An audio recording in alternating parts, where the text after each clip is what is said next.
I don't want to just manage it. I don't want to just deal with it. I want deliverance. I want complete freedom, right? But in the meantime, like you said, how do you manage it? Because that may not come right away for everyone, right? Deliverance can happen in an instant, but it may not happen that way for everyone. It did not happen that way for me. It took some time. So practical tools that I use, engage, is thought jail. Thought jail. And that is bringing every thought captive, right? And then there's a technique that I'll talk about in some of the materials that we'll share later on.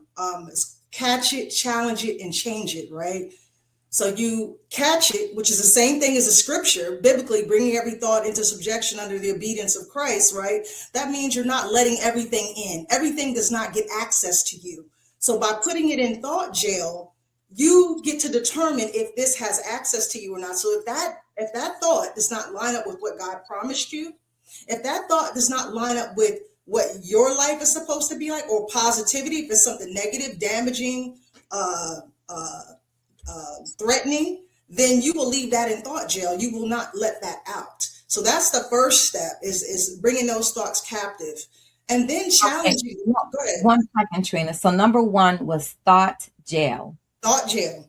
JAIL. Yes. And explain again what you mean by thought jail, because I'm taking notes to put in the chat. Sure, thought jail. So that is going back to the scripture, bringing every thought captive under the obedience of Christ.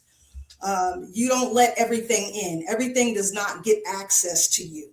So by putting it in thought jail, you have an opportunity, and this is something you have to do over time intentionally. By putting it in thought jail, you have an opportunity to then challenge if that thought should have access to you, or if you should let it through, if that makes sense. And there's a technique that I teach alongside that, which is catch it, challenge it, and change it.